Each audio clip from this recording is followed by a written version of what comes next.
자, 반갑습니다. 우리 박수하면서 시작할까요? 네. 자, 이거 왜 박수를 하면서 시작하는지 모르겠네. 자, 이제 음소거 좀 해주시길 부탁드리겠습니다. 네. 우리 로마서 지금 3장 중반 정도까지 했습니다. 그리고 오늘 4장에서 5장까지 3장을 거의 마무리 좀 하고 4장, 5장까지 좀 빠른 속도로 이제 나가 보려고 하고 있는데요.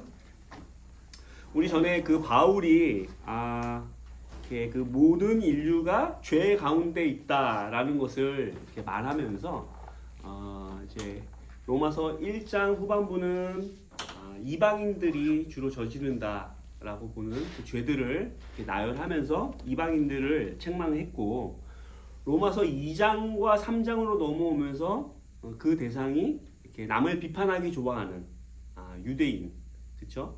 그 다음에 우리는 유대인으로서 율법을 가지고 있고 할례받은 하나님의 백성이다라는 자부심에 사로잡혀 있었던 유대인들을 강하게 질타하면서 너희가 율법을 소유하고만 있지 율법을 지키지 않으면 그것으로 하나님의 백성이 될 수 없다라는 것들을 이제 얘기했던 것, 여러분 기억하십니까? 네.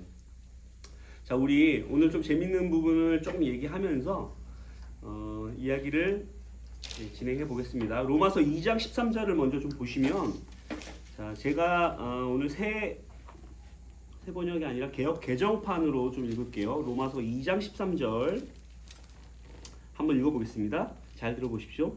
하나님 앞에서는 율법을 듣는 자가 의인이 아니요 오직 율법을 행하는 자라야 의롭다 하심을 얻으리니. 예, 이렇게 나와 있습니다. 여기서 바울은 율법을 행해야 한다라는 것을 굉장히 강조하고 있죠. 예. 자, 로마서 3장으로 넘어가 보겠습니다. 3장 19절에서부터 20절. 우리가 알거니와 무릇 율법이 말하는 바는 율법 아래에 있는 자들에게 말하는 것이니 이는 모든 입을 막고 온 세상으로 하나님의 심판 아래에 있게 하려 함이라. 그러므로 율법의 행위로 그 앞에 의롭다 하심을 얻을 육체가 없나니 율법으로는 죄를 깨달음이라. 네, 이렇게 나와 있습니다. 여기서 보면 되게 상반되는 것처럼 보이는 두 개의 구절이 있습니다. 예, 한 개의 구절은, 먼저 읽은 구절은 율법을 행해야만 의롭다 하심을 얻을 수 있다라고 얘기하면서 3장 19절 20절에는 뭐라고 하냐면 율법의 행위로는 의로워질 수 없다라고 얘기해요. 이게 되게 모순되는 것처럼 보이죠. 너 율법 행하지 않으면 하나님 앞에서 의롭다 하심을 받을 수 없다. 율법을 꼭 지켜야 된다. 행해야 된다. 라고 말하면서 3장에 넘어와서는 율법의 행위로는 의로워질 수 없다라고 해요. 이게 되게 모순되는 것처럼 보이지 않습니까? 예. 그래서 율법의 행위라는 말을 잘 이해해야 될 필요가 있어요. 율법의 행위를 우리가 하나님의 율법을 잘 지키고 순종하는 것으로 이해하면 안 되고요.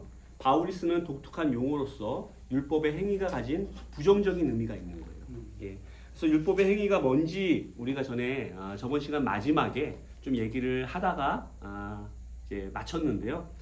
자, 율법의 행위를 뭘로 이해하느냐, 학자들마다 굉장히 다양한 견해를 가지고 있고요. 이 부분에서 지금도 굉장히 첨예하게 이렇게 신학적인 논쟁이 이렇게 일어나는 부분입니다. 근데 전통적인 견해, 제가 여기서 전통적인 견해라고 말하는 것은 루터의 16세기 루터의 종교개혁 이후, 루터와 칼뱅, 지금의 우리 또 장로교 전통의 어떤 종교개혁 전통을 얘기하는 겁니다. 그 전통적인 견해에서는 그 율법의 행위로 의롭다 하심을 받을 수 없다라는 말을 어떻게 이해하고 있냐면, 사람들이 아무리 율법을 잘 지킨다고 하더라도 율법을 다 지킬 수는 없고, 그렇기 때문에 하나님 앞에 죄를 범할 수밖에 없다. 의로우신 하나님은 죄와 함께 하실 수 없는 분이시기 때문에 우리를 율법으로는 하나님 앞에 100%가 될 수 없다. 그렇기 때문에 우리는 율법보다 더 나은 의가 필요하다. 그것은 바로 예수 그리스도를 믿는 믿음이다. 예, 이렇게 전통적으로는 이해를 해왔습니다. 이것도 굉장히 좋은 해석 방법이고요. 맞는 말이긴 하지만 이 부분에 상당한 도전을 지금 좀 가하고 있는데요.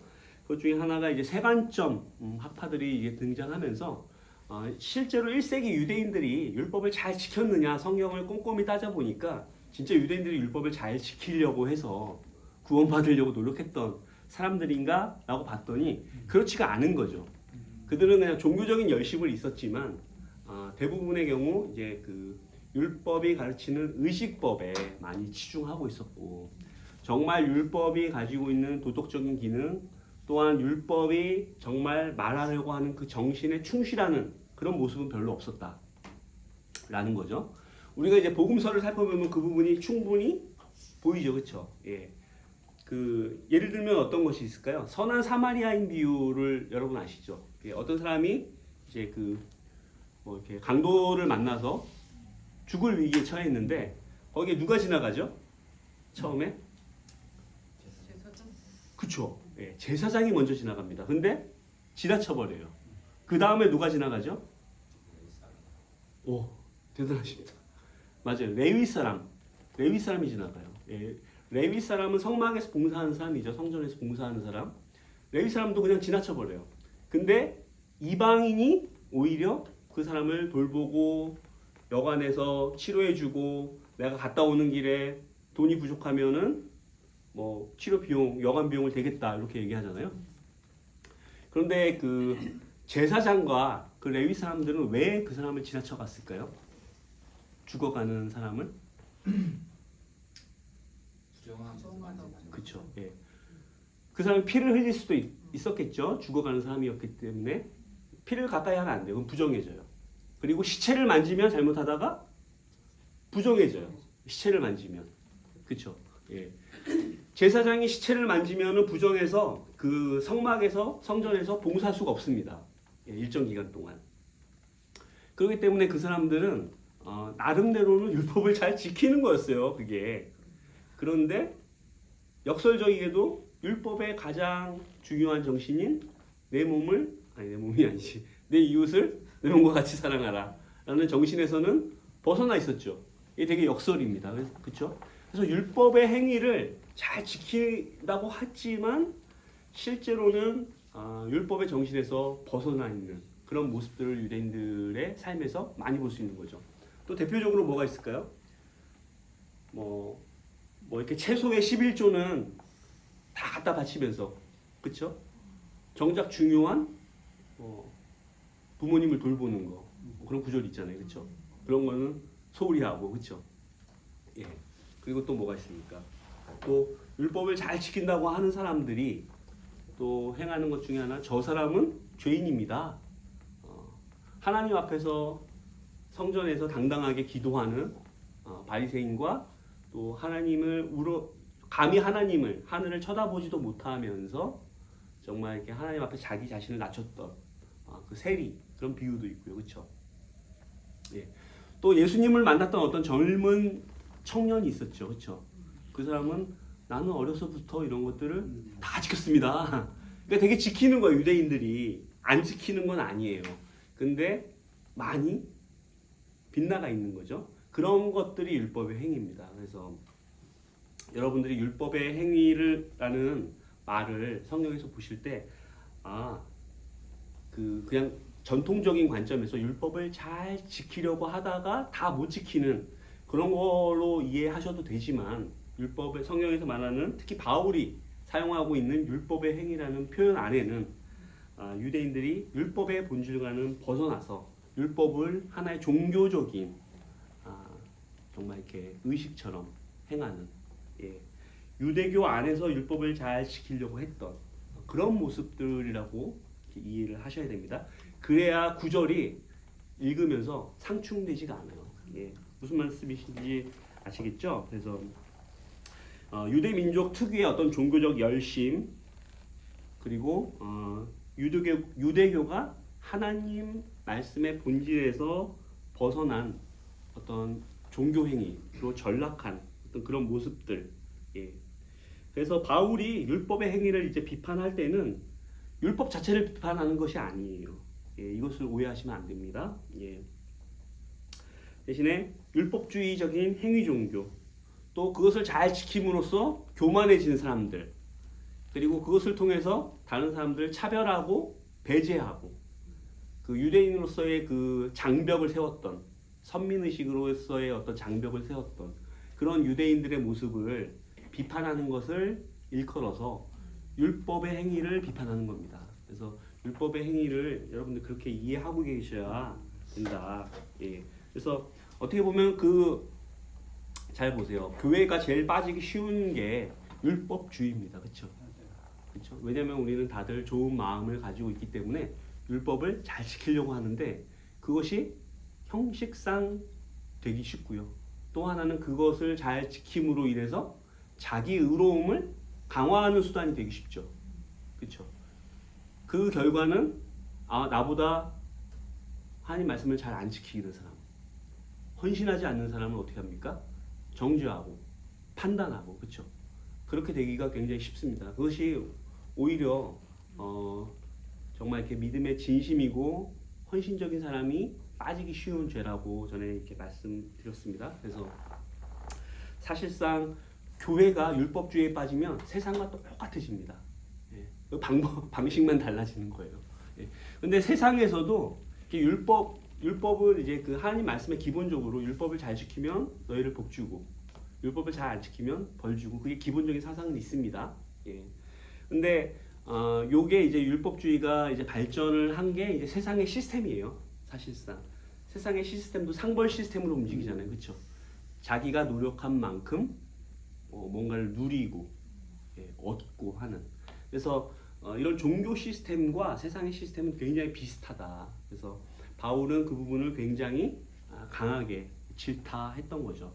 그래서 왜냐면은 이게 그 세상의 기준과 관점으로 자꾸 이렇게 종교가 가게 되면은 자꾸 높은 벽을 만들고 자기 의로움을 만드는 거죠. 그래서 하나님으로부터 인정받을 수 있는 근거를 자기 자신의 의로움에서 찾고 자기 자신의 행위에서 찾고 이렇게 된다면 하나님 앞에서 무엇을 자랑하게 되는 건가요?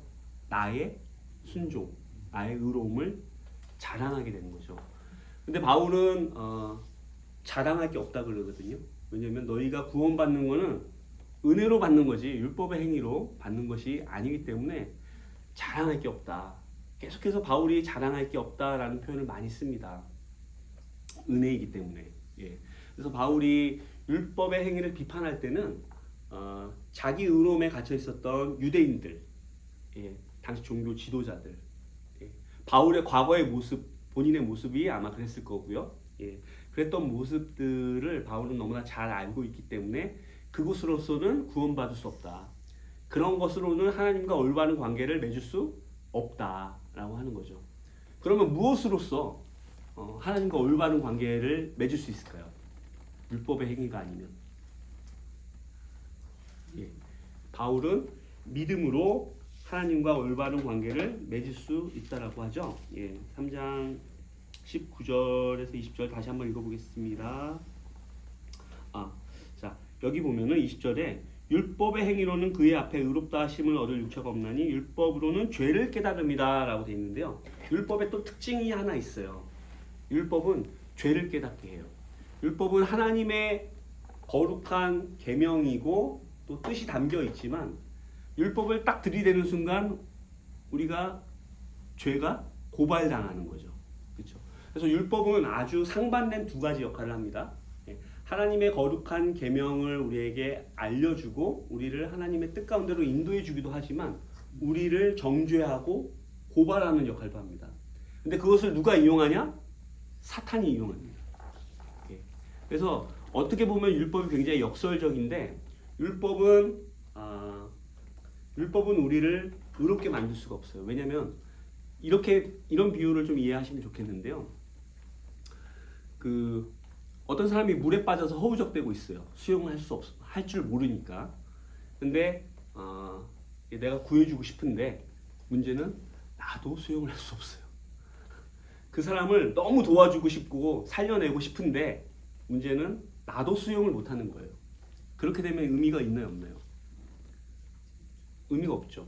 율법은 그러니까 수용 못하는 좋은 친구, 좋은 의도는 가지고 있지만 실질적으로 사람을 구원해낼 능력이 없는 겁니다. 예. 실질적으로 사람을 구원해낼 능력은 어디서 나오냐면 성경에서는 성령. 예. 너희가 율법을 지켰기 때문에 성령을 받았느냐? 아니면 듣고 믿어서 성령을 받았느냐? 이게 갈라디아서에 계속해서 나오는 얘기입니다. 그래서 우리의 삶을 새롭게 하고 하나님과의 관계를 맺게 하는 그것은 믿음이고 그 믿음을 통해서 우리는 성령을 선물로 받게 됩니다. 그래서 이런 것들을 좀 이해해 주셨으면 좋겠습니다. 자, 무슨 말인지 아시겠죠? 예. 그래서 특히 바울은 여기서 어떤 얘기를 계속 무엇을 강조하냐면 사실상 그 율법이 가지고 있는 제의적인 기능, 제사법 또는 어떤 의식법, 그 당시 이스라엘 민족들이 지켜야 했던 여러 가지 의식들이 있지 않습니까? 그런 것들은 더 이상 예수 그리스도 십자가 죽음으로 말미암아 폐해졌다. 예수님이 이미 그 율법을 마치셨다라고 봅니다. 하지만 율법의 도덕적인 기능, 그것은 계속되고 있다. 예. 우리 그리스도인에게도 율법의 도덕적인 기능, 율법의 요구는 계속되고 있습니다. 근데 우리가 그 율법의 요구를 우리 스스로의 힘으로 또는 종교 행위로 성취하려고 하면 우리 자신을 의지해서 하나님의 그 도덕적인 요구들을, 율법의 요구들을 이루려고 하면 우리는 유대교와 똑같은 실패에 들어가게 되는 거죠. 예. 그래서 하나님께서 우리에게 주신 게 뭐냐? 성령이다. 예. 성령님을 힘입어서 율법의 의로운 요구를 우리는 이루어가는 거죠. 예. 성령님이 굉장히 바울 신학에서 굉장히 중요합니다. 그래서 뒤에 계속해서 나올 텐데 이제 다시 한번 얘기를 하겠습니다. 그래서 율법의 행위로 구원을 받을 수 없는 이유에 대해서 율법은 우리에게 성령을 줄 수 없다. 그거 여러분들 꼭 이해하시고 또 율법은 좋은 하나님의 뜻이지만 율법에는 율법 자체가 가지고 있는 한계가 있다. 율법은 사람에게 변화를 일으키지 못하죠. 율법을 지킴으로써 하나님과 올바른 관계로 이끌어 갈 능력이 없는 겁니다. 그래서 그리고 여러분 이런 얘기도 이런 것도 한번 생각해 보시면 좋을 것 같아요. 율법에는 얽매이는 힘이 있어요. 예를 들면 우리가 어떤 율법을 꼭 지켜야 된다고 생각하면 그것에 얽매여요. 그러면서 오히려 율법을 다시 범해요. 제가 여러분에게 빨간 코끼리를 생각하지 말라고 얘기하면 여러분은 다 같이 지금 빨간 코끼리를 생각하고 있게 됩니다. 그렇죠? 네. 여러분이 만약에 미워하는 사람이 있어요. 예를 들어서 용서하기 쉽지 않은 사람이 있어요. 근데 그 사람을 하나님이 용서하기 바라시죠. 그래서 나는 그 사람을 용서해야만 해 라고 생각하고 계속 그걸 생각해 보잖아요. 그럼 그 사람이 여러분 마음 안에서 자라 있습니다. 그래서 더 용서하기가 힘들어져요. 그렇죠? 예. 그런 이렇게 역설적인 기능이 율법 안에도 있습니다. 그래서 우리를 죄에 넘어지게 하고 하지만 또 더 역설적이게도 우리가 그렇게 죄인으로 판명되기 때문에 우리가 예수님께로 이끌려가는 거죠. 우리에게는 예수님의 은혜가 필요하다. 그래서 율법에는 굉장히 역설이 많습니다. 율법의 한계, 율법이 하나님의 놀라운 계명이긴 하지만 그 율법이 가진 한계 때문에 역설이 있고요. 또 그 한계로 인해서 우리를 예수님께로 이끌어가는 또 역설이 있는 거죠. 그래서 여러분들이 율법을 좀 그렇게 이해하고 계시면 좋겠습니다. 그래서 그 기독교 전통에서 가장 이렇게 유명한 말이 이런 말이 있어요. Whatever you water, it grows. 이게 무슨 뜻인지 아시나요? Whatever you water, it grows. 여러분이 물 주면 그것이 자란다 라는 거예요. 그래서 율법이 얽매게 하는 힘이 있다는 거예요. 여러분이 율법을 계속 지켜야지 하면 그것에 얽매이다가 그것이 여러분들의 걸려 넘어지게 하는. 그래서 로마서 뒤쪽으로 가게 되면은 여러분이 율법에 대해서 죽었다라고 얘기해요. 그리고 율법을 결혼 관계가 끝났다라고 이게 비유를 합니다. 이게 뭐 이렇게 뒤로 가면은 그래서 여러분이 율법에 대해서 죽었다고 얘기해요. 하지만 성령에 대해서는 살아 있다라고 바울이 얘기합니다. 그래서 그런 부분 율법이 어떻게 우리를 예수님께로 이끄는지 좀 보셨으면 좋겠고요. 자, 우리 이것과 관련해서 중요한 구절 하나 있습니다. 갈라디아 3장 한번 보시겠습니다.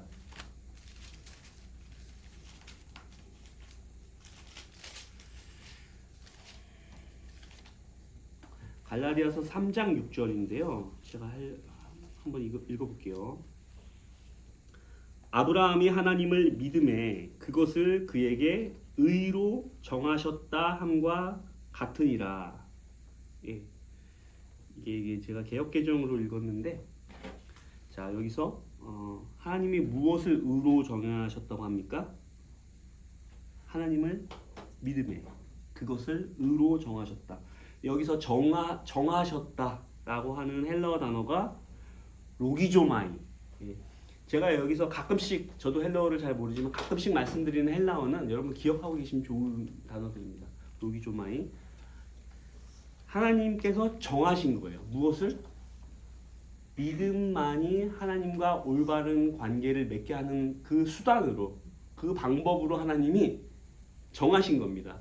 그러니까 율법을 지켜서 하나님과 좋은 관계가 되는 것이 아니라 믿음으로써 하나님과의 관계가 회복된다라고, 그건 하나님이 그냥 정하신 길이에요. 예. 근데 여러분 생각해 보십시오. 왜 그렇게 정했어? 라고 할 수 있습니까? 우리가 하나님한테? 그럴 수는 없죠. 그렇죠? 왜냐면은 하나님이 그렇게 정하신 것이기 때문에. 그렇죠? 예. 그래서 하나님께서 하나님과 자신과 우리가 화목하고 또 의로운 관계로 들어가는 그 길도 하나님께서 정하신 방법은 믿음이다. 예, 믿음으로 그렇게 된다. 그렇기 때문에 어떠한 누구도 우리의 구원을 자랑할 수 없다. 왜냐하면 믿음은 우리의 행위와 상관이 없다. 예. 그래서 바울이 이 부분 때문에 공격을 사실 많이 받았어요. 믿음으로 의롭게 된다라는 이 가르침 때문에 율법을 떠받들고 중요시하던 유대인들, 그리고 그리스도인이긴 하지만 아직도 그 율법의 체계 안에 갇혀 있었던 그리스도인들이 많이 있었거든요. 이런 사람들이 바울을 많이 오해했습니다. 또 공격했고, 바울이 율법을 폐기한다. 예. 우리 조상들의 전통을 무시한다. 라는 공격을 많이 받았던 거죠. 사실 하지만 뭐 그렇지 않습니다. 그것도 이제 뒤에서 다시 바울은 율법을 떠받듭니다. 예. 율법을 폐할 수 없다라고 얘기를 합니다. 그 뒤에 나오는데요. 그때 가서 공부를 하겠습니다. 자, 넘어가고요. 자, 그러면 이제 죄에 대한 그 치유책이 하나님 앞에 모든 인류가 죄를 졌는데 우리가 어떻게 하나님과의 관계를 회복할 수 있냐? 믿음으로라고 우리가 얘기를 했는데, 자 여기 3장 로마 3장 한번 보시겠습니다. 3장 24절. 자, 3장 24절. 자 23절 24절 읽어보겠습니다. 23절. 모든 사람이 죄를 범하였음에 하나님의 영광에 이르지 못하더니 그리스도 예수 안에 있는 속량으로 말미암아 하나님의 은혜로 값없이 의롭다 하심을 얻은 자 되었느니라. 예, 여기서 아주 중요한 구절이 나왔습니다. 예, 예수 그리스도 안에 있는 속량이라는 단어가 나오는데, 속량이라는 단어를 여러분 좀 알고 계셔야 돼요. 속량이 뭐냐면 그 당시에 상거래가 이루어지죠. 근데 이제 시장이 있으니까. 근데 노예 시장이 있었어요. 노예 시장. 이 상업 용어입니다. 원래 속량은 노예 시장이 있었는데 노예를 사서 다시 놓아주는 걸 속량이라고 해요. 예. 노예상 이것을 이제 그 당시에 쓰이던 용어인데 그것을 바울이 차용해서 가져오면서 우리의 모습이 바로 그렇다는 거죠. 죄의 노예 상태에 있었던 우리를 그리스도의 피로 사서 해방시켜 주는 것. 예, 여기에 비유를 한 거죠. 그래서 속량이라는 것은 노예를 다시 사서 되팔아 주는 것인데, 바로 이것이 하나님께서 예수 그리스도를 통해서 우리에게 주신 구원과도 같다. 그래서 속량을 할 때 값을 지불하는 것을 이제 속전이라고 하는데 그 값을 뭘로 지불했냐면 예수 그리스도의 죽음으로, 예수 그리스도의 피로 그 값을 지불했다라고 합니다. 그래서 우리가 하나님 앞에 의로워질 수 있는 근거는 바로 예수 그리스도의 속량에 있다. 그래서 이거를 대속적인 죽음이라고 합니다. 대속적인 죽음. 대신 죄를 속해줬다라는 얘기죠. 그래서 그 예수님께서 복음서에 보면은 나는 뭐 섬김을 받으러 온 것이 아니라 섬기러 왔으며 많은 사람들의 죄를 용서하기 위해 내 목숨까지 주려고 왔다라고 하는 구절 여러분 기억하시나요? 그 구절과 관련해 가지고 생각하시면 되겠습니다. 그게 마가복음 10장 45절이네요. 그 인자는 섬김을 받으러 온 것이 아니라 섬기러 왔으며 많은 사람을 구원하기 위하여 치를 몸값으로 자기 목숨을 내주러 왔다. 이게 속량의 이제 개념입니다. 그래서 이것이 우리 편에 있어서는 우리가 값을 치른 게 없잖아요. 예수 그리스도께서 값을 치르신 거잖아요. 그렇기 때문에 이것을 은혜라고 부릅니다. 은혜. 우리가 어떤 대가도 지불하지 않았기 때문에. 자, 그래서 이것과 관련된 또 하나의 그림 언어를 바울은 얘기를 하고 있는데요. 25절. 이 예수를 하나님이 그의 피로써 믿음으로 말미암는 화목 제물로 세우셨으니 이는 하나님께서 길이 참으시는 중에 전에 지은 죄를 간과하심으로 자기의 의로우심을 나타내려 하심이니 곧 이때에 자기의 의로우심을 나타내사 자기도 의로우시며 또한 예수 믿는 자를 의롭다 하려 하심이니라. 자, 개역개정으로 읽는 것 때문에 여러분 좀 생소할 수도 있는데 여러분 나중에 새 번역으로 한번 다시 한번 보십시오. 자, 바울은 예수님을 화목 제물이라고 하고 있어요. 화목 제물.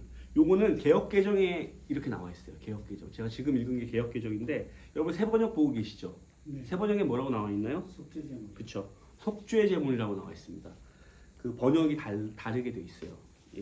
여러분 그 속죄 제물이 맞을 것 같으세요? 화목 제물이 맞을 것 같으세요? 자, 요게 헬라어로 힐라스테리온이라고 합니다. 힐라스테리온. 이 단어가 이제 무슨 뜻인지에 대해서 이게 속죄 제물인지 화목 제물인지 이것도 학자들 간에 굉장히 다양한 견해를 가지고 있고 충돌이 많은 부분이에요. 그래서 새 번역과 개역 개정도 서로 다른 번역을 지금 취하고 있는데 이 단어를 이제 그 기본적으로 이제 그 옛날에 그 지성소에 들어가면 성전 안에 이렇게 성소가 있고 그 안에 지성소가 있잖아요, 그렇죠? 지성소에 들어가면은 언약궤가 있습니다, 그렇죠? 언약궤 뚜껑이 있죠, 그렇죠? 그리고 천사 그룹이 이렇게 그 뚜껑을 덮고 있는, 제가 이제 그 단톡방에다 이제 공유를 드린 사진 여러분 보셨는지 모르겠습니다. 그 사진을 보시면 이해를 하실 수 있을 텐데요. 그 언약궤 뚜껑 있죠. 그것을 힐라스테리온이라고 합니다. 힐라스테리온. 그것을 속죄소, 또는 그 은혜가 베풀어지는 자리라고 해가지고 시은좌 또는 뭐 시은소 이렇게 표현을 합니다. 시은자, 시은소, 속죄판, 속죄소라고 이제 표현을 하는데요. 1년에 한 번 대제사장이 아무 때나 못 들어가죠, 그렇죠? 대속죄일에 지성소에 들어갈 수 있습니다, 그렇죠? 그래서 백성들의 죄를 속하기 위해서 짐승의 피를 이제 뿌리는데요. 그 속죄소 위에 뿌립니다. 그 돌판 위에, 돌판이 아니죠. 그 언약궤 뚜껑 위에 뿌리면 그때 하나님께서 백성의 죄를 속해 주세요. 근데 예수님께서 바로 그 힐라스테리온이다 라고 바울은 그렇게 묘사하고 있는 겁니다. 예수님이 십자가에서 몸이 찢기고 피가 흘렀을 때 그 속죄판에 피가 흐르는 거죠, 그렇죠? 뿌려진 거죠. 그때 하나님과 화해가 일어나는 그 장소가 바로 예수님의 몸인 거죠. 그래서 그것을 여러분들 그렇게 좀 이해하고 계시면 좋을 것 같은데요. 기본적으로 속죄 제물이 맞다라고 봅니다. 근데 여러분들 그 뭐 속죄 제물이니 화목 제물이니 이것을 막 여러분들 정교하게 따지실 필요는 없어요. 우리가 하나님과의 관계가 깨어진 이유가 뭐 때문이죠? 죄 때문이죠. 근데 죄를 속해 주셨기 때문에 하나님과의 관계가 어떻게 됐습니까? 회복된 거죠, 그렇죠? 그럼 화목하게 된 거예요. 그래서 속죄 제물이면서 화목 제물 둘 다 이제 맞습니다. 그래서 여러분들께서는 그것을 어떤 번역이 맞느냐 너무 신경 쓰실 필요가 없다. 예. 자, 뭔가 근데 이것도 이게 이제 그림 언어인데요. 그 언약의 뚜껑이 뭐예요? 덮어두는 거죠, 그렇죠? 여기에 이런 이미지가 있는 거예요. 죄를 덮어주시는 거예요, 하나님께서. 여기 보면 간과해 주신다고 나와 있거든요. 간과하다. 야, 하나님이 어떻게 간과하실 수 있어? 이렇게 생각하죠. 우리가 간과할 때는 보통 언제죠? 부주의해서, 그렇죠? 부주의하니까 뭔가 간과하잖아요, 그렇죠? 또는 뭐 모르니까. 내가 모르니까 간과하고. 근데 하나님이 모르거나 부주의하신 분은 아니잖아요. 알면서도 어떻게 해주신 거냐면 눈 감아 주신 거예요. 쉽게 얘기해서 덮어주신 거예요, 죄를. 그래서 여러분들의 죄를 간과해 주셨다라고 할 때 하나님께서 우리가 죄를 지을 때마다 다 심판하시면 살아남을 사람이 없잖아요. 그래서 눈 감아 주시는 겁니다. 이게 뭐 저는 결혼 안 했지만 여러분들이 만약에 결혼해서 자녀를 키우면 자녀가 잘못할 때마다 막 꾸짖고 정죄하고 벌주고 그러면 어떻게 돼요? 그렇죠, 뛰쳐나가죠. 관계가 좋아질 수가 없어요, 그렇죠? 하나님이 관계를 회복시키기 위해서 참는 거예요. 눈 감아 주시는 겁니다, 그렇죠? 그러니까 자기 자녀가 죄 지을 때마다 때려잡는 게 아니라 눈 감아 주는 거죠. 질끈 눈 감아 주죠. 왜냐하면 자녀의 관계를 회복하기 위해서, 좋은 관계가 되기 위해서 하나님이 그런 노력을 하시는 거예요. 그래서 이것도 되게 참 이렇게 놀랍다라는 생각이 들고요. 자, 하지만 여기서 우리가 반드시 기억해야 될 것은 이러한 예수 그리스도의 십자가 희생은 결코 이렇게 쉬운 일이 아니죠. 예수님 편에서는 자기 목숨을 십자가에 바쳐야만 했던 거고요. 하나님 편에서는 자기의 하나뿐인 외아들을 십자가 죽음에 넘겨줘야 됐던 거죠, 그렇죠? 이것이 결코 쉬운 일이 아니었습니다. 이것은 무엇을 의미하냐면 우리 죄의 무게가 얼마나 크고 무서운 건지 너무나 선명하게 드러내는 것이다. 그래서 우리가 우리 죄를 어떻게 바라보고 대해야 되는지도 여기서 이제 알 수 있는 거죠. 그래서 하나님께서 이것을 통해서 자기의 의로우심을 나타냈다. 우리가 성경에서 얘기하는 의로우심 뭐라 그랬죠? 하나님의 언약적 신실하심이라고 그랬죠. 자기 백성을 구원하고 관계를 회복하기 위해서 언약에 신실하신 것. 그것이 결정적으로 예수 그리스도의 십자가 순종으로 나타났다라고 얘기를 전에 드렸어요. 그렇죠? 그래서 이게 바로 그 장면입니다. 하나님이 자기의 의로우심을 드러낸 것. 그리고 그것을 믿는 사람들 역시도 의롭다고 인정해 주시는 것. 근데 여러분들 그 믿음이 그냥 단순히 지적인 동의, 머리로 아는 것이 아니다라고 했는데요. 그것이 이제 로마서 다음 장 4장에 보면 그 믿음의 본질에 대해서 아브라함의 예를 들어서 잘 설명하기 시작하는데요. 자, 로마 4장으로 이제 넘어갑니다. 로마 4장 보시겠습니다. 자, 여러분 잘 따라오시겠나요? 예. 자, 그 로마서 4장에 보면은 바울이 아브라함의 예를 들어서 우리를 구원하는 믿음이 어떤 믿음인지에 대해서 설명을 합니다. 자, 로마서 4장 7절 8절을 제가 다 읽을 수 없고 중간중간에 띄엄띄엄 읽어야겠습니다. 예. 자, 일단은 잠깐만요.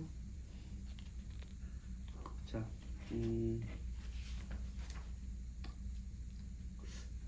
안 적어놨네요. 네. 자, 여기 로마 4장 1절서부터 읽어보겠습니다. 예. 그런즉 육신으로 우리 조상인 아브라함이 무엇을 얻었다 하리요? 만일 아브라함이 행위로서 의롭다 하심을 받았으면 자랑, 여기도 자랑이라는 얘기가 나오죠, 그렇죠? 예. 자랑할 것이 있으려니와 하나님 앞에서는 없다. 왜냐하면 우리가 하나님과의 관계가 회복된 것은 우리 편에서 한 게 아무것도 없고 예수 그리스도의 십자가 속량으로 이루어진 일이기 때문에 우리는 자랑할 게 없다라는 얘기입니다.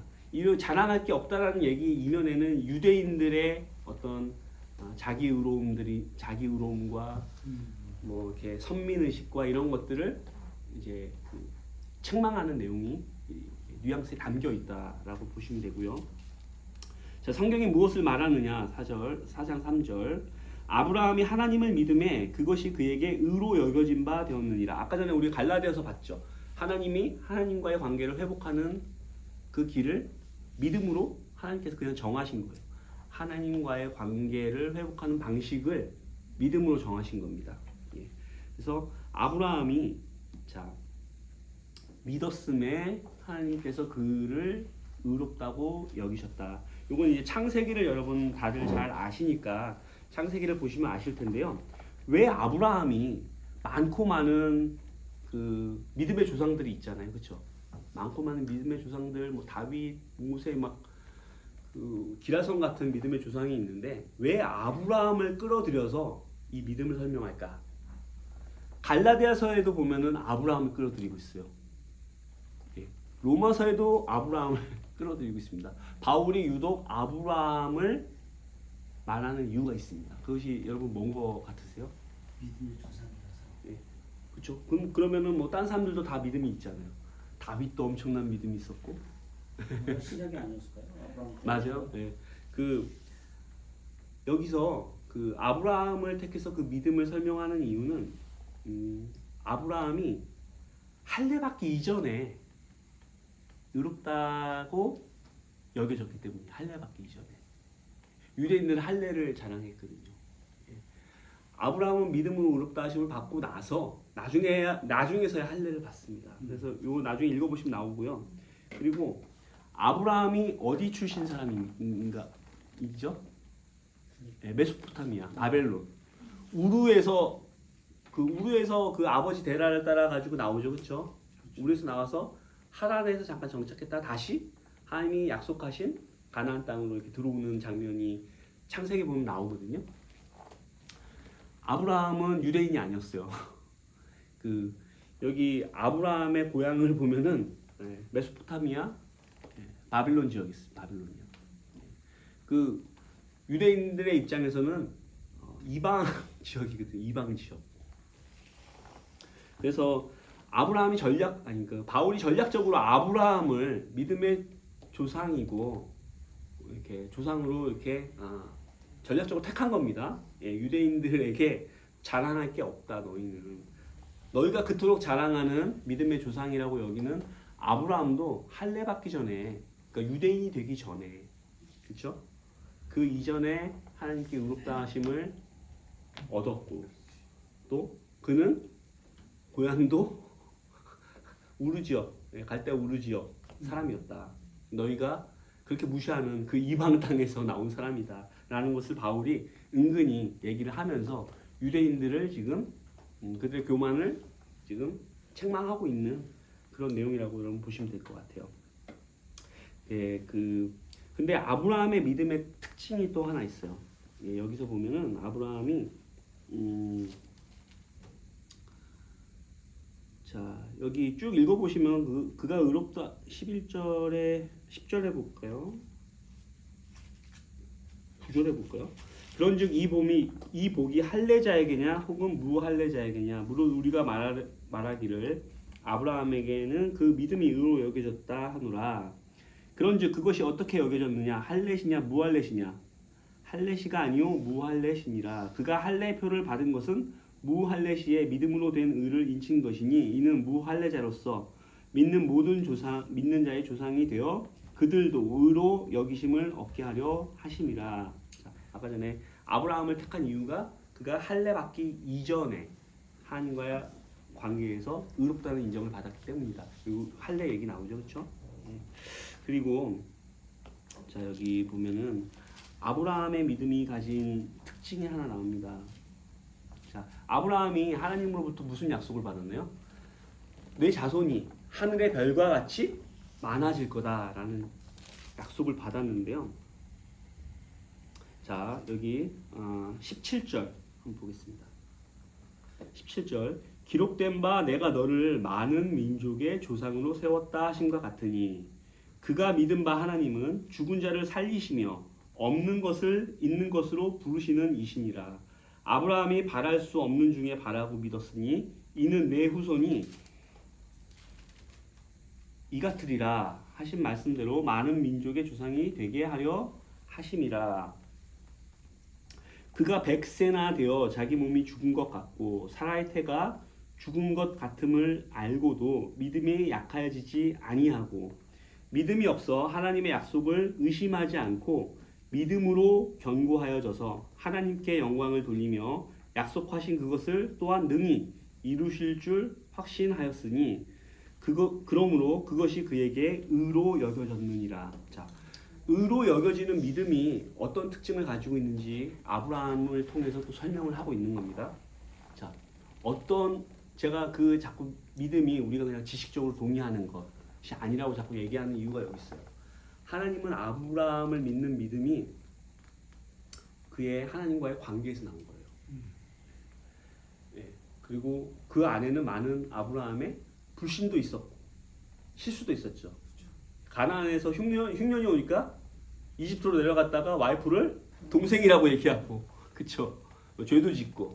근데 또 하나님 또 용서해 주시고 다시 관계가 회복되고, 그쵸? 너의 태에서 나온 사라를 통해서 너의 자손이 태어날 거라고 했는데 그거 못 믿고 또 딴짓하고, 그쵸? 많은 실수와 죄가 있었단 말이죠. 예. 그런데도 불구하고 하나님이 의로 여겨주셨다.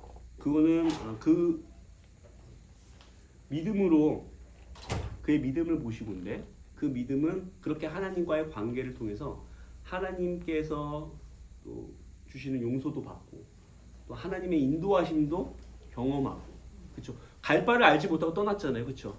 그리고 전혀 자식을 낳을 수 없는 상태에서 하나님으로부터 설득되어지는 거예요, 그렇죠?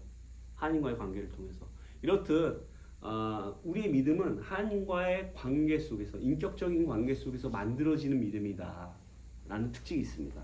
그런데 그 믿음이 특별히 중요한 이유는 아브라함이 뭘 믿었냐면 죽은 것과 같은 상태에서 생명을 창조하시는 하나님을 믿은 거예요.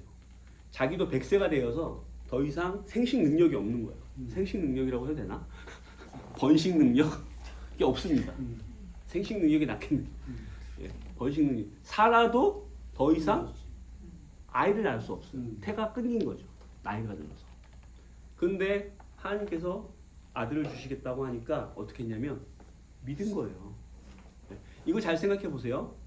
죽은 것과 같은 상태에서 생명을 만들어내시는 겁니다. 없는 것에서 있는 걸 만들어내시는 거예요. 무에서 유를 창조하시고 죽음에서 생명을 창조하시는 하나님. 근데 이게 우리가 믿는 믿음과 똑같아요. 우리는 예수 그리스도의 부활을 믿잖아요, 그렇죠? 예수 그리스도의 죽음에서 그를 하나님께서 일으키셨다. 그걸 믿지 않습니까? 아브라함이 믿는 믿음과 우리가 믿는 믿음이 본질상 똑같습니다. 죽음에서 생명을 창조하시는 능력, 그 창조주로서의 능력을 믿는 거예요. 여러분, 그 세상에서 사람이 죽었다가 다시 살아났다라고 누구한테 얘기해 보세요. 그러면 여러분들 이상하게 볼 겁니다. 세상 사람들이 절대 믿지 않습니다. 사람이 죽었다가 살아났다는 것을. 십자가 같은 건 믿을 수 있어요. 왜냐하면 우리 삶이 누군가의 희생으로 인해서 나아지고 있잖아요, 그렇죠? 예. 그거는 되게 그 헌신적인 죽음, 남을 대신해서 희생하는 거, 이런 것들은 미덕이죠. 어떻게 보면 그런 사람을 위해, 그런 사람을 의인이라고 하기도 하고요, 그렇죠? 그런 사람 포상하기도 하지 않습니까? 나라가, 그렇죠? 예. 하지만 부활을 믿는다고 포상하진 않습니다. 예. 부활을 믿으면 정신병자 취급받기 일수인 거죠, 그렇죠? 그래서 우리가 믿는 믿음의 그 핵심에는 부활이 있다. 그 부활은 하나님이 창조자로서의 그 하나님, 죽은 자를 살리시는 능력의 하나님, 없는 것에서 있는 것을 만들어내시는 그 능력의 하나님을 우리가 신뢰한다라는 거죠. 그래서 우리는 어떤 상황에서도 좌절하거나 낙담할 필요가 없는 거예요. 눈앞이 깜깜하고 죽음과도 같은 세상 속에, 그리고 우리의 환경이나 여건이 그러한 상황 속에 처해 있다고 하더라도 우리가 믿는 믿음은 기본적으로 생명을 창조하신 하나님, 그렇죠? 아무리 상황이 안 좋다고 하더라도 그것을 역전시키시는 하나님을 우리가 믿는 거죠. 그래서 우리가 하나님께 보여드릴 수 있는 최고의 믿음은 당신은 모든 것을 하실 수 있는 분입니다. 그러므로 나는 당신을 신뢰합니다. 이런 거죠. 예. 자녀가 아버지에게 보여줄 수 있는 것이 바로 그런 거 아니겠습니까? 그렇죠? 예. 자녀가 뭐 먹고 싶다고 하는데 우리 아버지가 그걸 사줄 수 있는 능력이 있을까? 뭐 이렇게 의심하면 아버지로서 기분이 안 좋겠죠, 그렇죠? 예. 근데 우리가 아버지를 신뢰할 때에 순수하게 이렇게 하나님의 이렇게 능력을 또 신뢰한다. 우리가 어떠한 상황에서도 우리가 생명의 하나님을 신뢰하고 또 하나님의 모든 가능성이 하나님 앞에서는 열려 있다. 그런 하나님이 우리의 아버지가 되신다. 그러므로 나는 어떤 상황에서도 두려워하지 않는다. 이런 믿음, 바로 그것이 하나님께서 인정해 주시는 그런 믿음입니다. 그래서 이런 믿음이 있을 때에야만 하나님과의 관계가 형성되는 거죠. 그 칭의라고 하죠. 의롭다 칭해 주신 거, 하나님이 의롭다고 인정해 주신 거는 이런 믿음이 있을 때, 칭의의 기초는 예수 그리스도의 대속적인 죽음이고, 그렇죠? 우리는 그것을 믿는 거고, 그렇죠? 그것이 칭의의 하나님께서 의롭다고 여겨주시는 기초가 된다. 여기까지 했고요. 로마서 5장으로 이제 지금 여러분들에게 중요한 개념들을 많이 설명했기 때문에 이제 조금씩 속도를 낼 수가 있어요. 그래서 로마 4장이 전체적으로 그 아브라함의 얘기를 하면서 그 믿음에 대해서 계속 가르치고 있습니다. 그리고 로마서 5장으로 들어가 보면 자, 이런 구절이 처음으로 나옵니다. 자, 5장 1절. 그러므로 우리가 믿음으로 의롭다 하심을 받았으니 우리 주 예수 그리스도로 말미암아 하나님과 화평을 누리자. 또한 그로 말미암아 우리가 믿음으로 서 있는 이 은혜에 들어감을 얻었으며 하나님의 영광을 바라고 즐거워하느니라. 다만 이뿐만 아니라 우리가 환난 중에도 즐거워하나니 이는 환난은 인내를, 인내는 연단은 소망을 이루는 줄 알미로라. 소망이 우리를 부끄럽게 하지 아니함은 우리에게 주신 성령으로 말미암아 하나님의 사랑이 우리 마음에 부은 바 됨이니라. 이렇게 나와 있습니다. 자, 바울은 이제 하나님과 관계가 회복된 사람이 누리는 화평에 대해서 얘기하면서 이어서 무슨 얘기를 하냐면 우리가 고난을 두려워해야 될 필요가 없다. 고난은 우리를 인내하게 하고 그 인내는 우리의 연단된 인격을 만들고 그것이 우리에게 소망을 가져다 준다라고 합니다. 자, 바울은 하나님과의 관계가 회복된 사람에게 바로 나가서 뭐 전도해라, 뭐 헌신해라, 수고해라, 뭐 봉사해라 이런 얘기를 한 것이 아니라 그것은 이제 나중에 로마서 12장에 가면 이제 나오기 시작합니다. 예. 처음 이제 그 막 하나님과의 관계가 회복된 사람에게 화평을 누리라고 얘기하고 있어요. 하나님과 화평을 누리게 됐다고. 그 우리가 하나님과의 관계에서 오는 그 너무나 이렇게 큰 기쁨을 바울은 이렇게 누리기를 이렇게 원했고 그런 걸 설명해주고 있는 거죠. 먼저. 근데 바울이 너무나 잘 아는 것은 우리는 믿음으로 하나님과의 관계가 회복되었지만 이 세상은 아직 죄 가운데 있다. 그렇기 때문에 우리는 고난 받을 수밖에 없다. 그리고 특별히 예수님을 믿는 사람으로서 우리는 이 세상에서 고난 당할 수밖에 없음을 너무나 잘 알고 있어요, 바울은. 예. 그래서 하지만 이 고난이 우리에게 소망을 가져다 준다라고 얘기를 하고 있습니다. 그러면서 여러분 그 내공이란 말이 있죠, 내공. 내공은 어떨 때 쌓이나요? 고난을 좀 당해보면 내공이 쌓입니다. 예. 내공이 쌓이려면 바닥부터 기어보면 내공이 쌓이죠. 예. 그리고 세상에서 쓴맛을 좀 보면 예, 내공이 좀 쌓이죠. 바울은 우리가 그렇게 내공을 내공이 있는 사람이 되기를 바랍니다. 여러분 고난을 생각해 보면 고난이 그때는 되게 힘들고 피하고 싶은 일이긴 하지만 시간이 지나고 나서 뒤를 돌아볼 때 고난을 재해석하게 되죠. 그때는 아, 이 고난이 나에게 필요한 거였구나. 하나님이 나에게 딱 맞는 맞춤식 교육을 하신 거구나. 그리고 이 고난을 통해서 내가 조금 더 믿음이 자랐네. 그나마 조금 더 아직도 부족하지만 그나마 조금 더 성장했구나. 이 고난이 나를 예수님을 닮게 만들었구나라는 것을 이제 알게 되죠.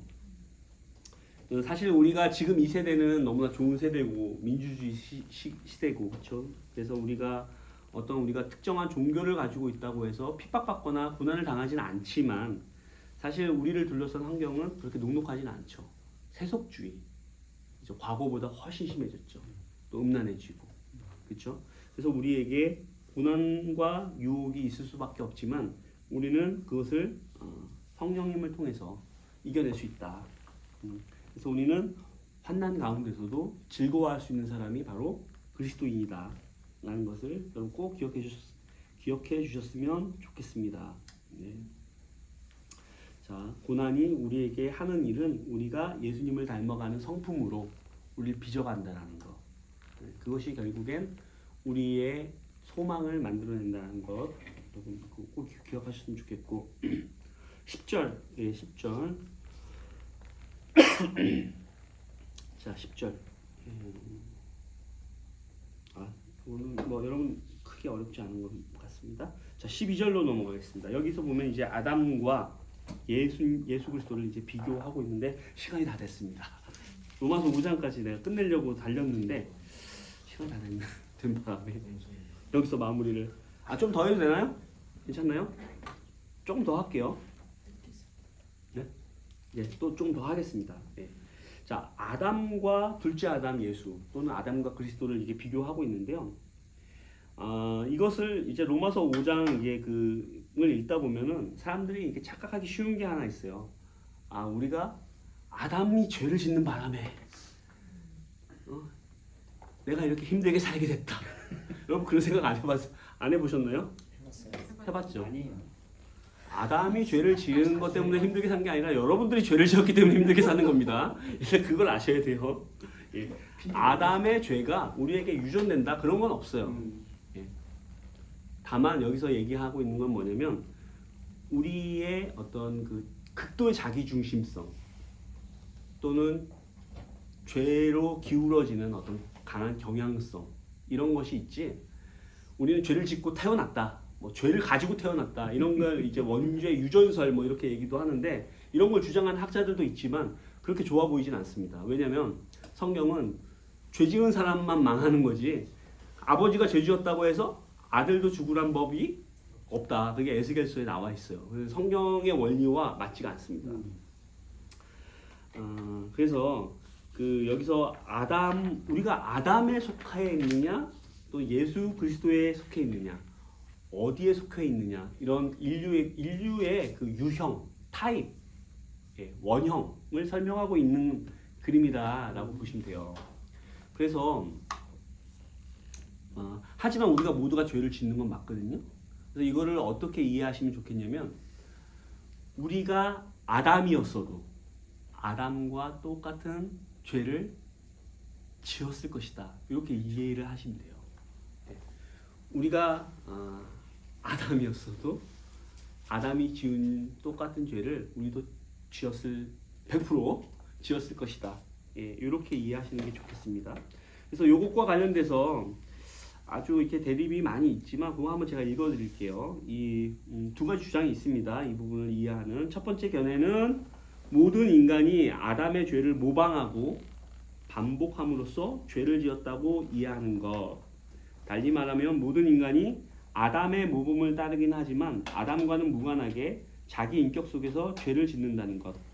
자, 이제 펠라기오스 논쟁 여러분 잘 모르시죠? 나중에 기회가 있으면 설명드리겠습니다. 아우구스티누스하고 펠라기오스라는 사람이 이제 중세 시대 초기 교부로서 이렇게 싸웠는데 아우구스티누스는 인간의 전적 타락. 우리는 원죄를 가지고 태어났다. 음. 펠라기우스는 아니다. 우리는 선한 의지도 있고 우리가 선을 선택할 수 있는 능력이 있다. 요거 가지고 싸웠어요. 예, 싸웠는데 자, 그 싸움에서 이제 그 아우구스티누스가 어거스틴이라고 하죠. 어거스틴이 이겼습니다.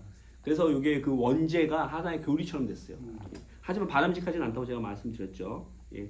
그래서 인간의 자유의지를 이제 펠라기우스처럼 인간의 자유의지를 강하게 주장하였고 그의 아우구스티누스의 원죄론을 반박하는 사람들이 있어요. 예.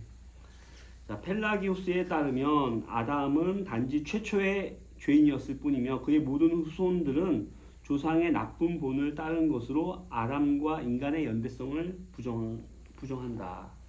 그러니까 이런 견해가 하나 있고요. 두 번째 견해는 아담이 최초로 지었을 때 모든 인류가 그 죄에 참여하게 됐다. 예, 라는 견해도 있습니다. 그래서 말하자면 모든 사람이 아담 안에서 그리고 그와 함께 죄를 지었다. 예.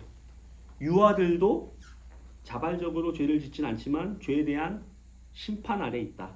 라고까지 봅니다. 예.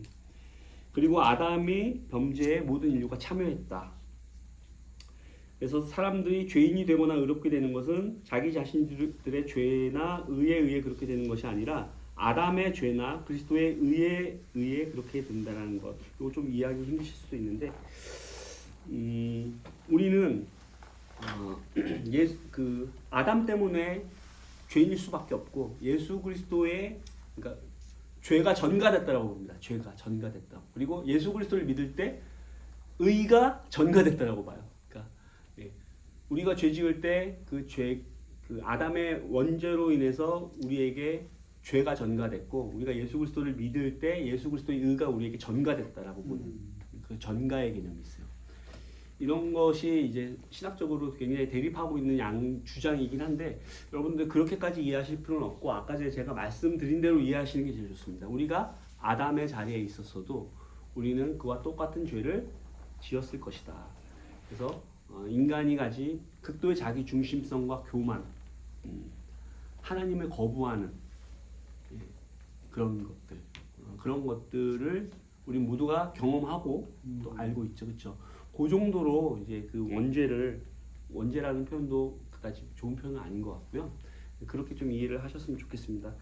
하지만 여기서 이제 벗어나는 게 예수 그리스도를 믿음으로써 우리가 아담이 속해져 있는 영역에서 예수 그리스도가 속해져 있는 영역으로 옮겨가는 겁니다. 그래서 요거는 인류의 두 타입이라고 봅니다. 타입. 예. 그래서 우리가 어떤 영역에 있느냐, 아담이 속해져 있는 아담 안에 있다면 죄와 죽음이 지배하는 세상에 있게 되는 거고 그리스도를 믿을 때 우리가 그리스도의 영역으로 옮겨가면 은혜와 생명이 지배하는 영역으로 우리가 옮겨가는 거죠. 그래서 이것이 이제 우리가 이제 로마서 6장으로 넘어오면 이제 세례에 대해서 나오는데 지금 조금 설명을 드리면 세례 받을 때 우리가 예수 그리스도의 죽으심과 부활하심에 동참한다라고 그러죠. 여러분들 근데 이것도 생각해 보시면 좋을 것 같아요. 예수 그리스도께서 죄가 없는데 왜 세례 요한에게 세례를 받으셨을까? 예수님은 우리의 입장이 아니잖아요.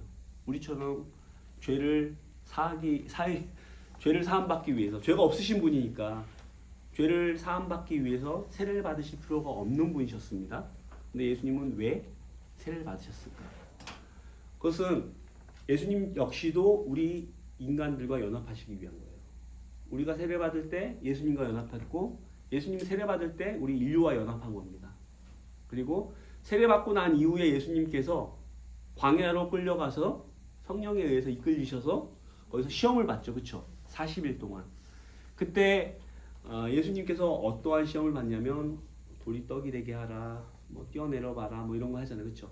그런 죄들이 우리 인류가 실패한 부분입니다. 근데 예수님께서 그것을 undoing, 영어로 undoing이라고 해요.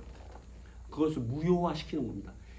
우리 죄인들과 연합하신 상태에서 인류의 실패를 다시 회복하시는 것. 그래서 그래야지만 예수님이 죄가 없으신 상태에서 우리를 연합하실 수 죄가 없는 상태에서 우리와 연합하고 우리를 의롭다고 해줄 수 있는 거기 때문에 이제 그런 것이 이제 세례에서 일어나는 겁니다. 그래서 그건 나중에 다시 하기로 하고요. 오늘은 여기서 일단 마무리해야 될 것 같습니다.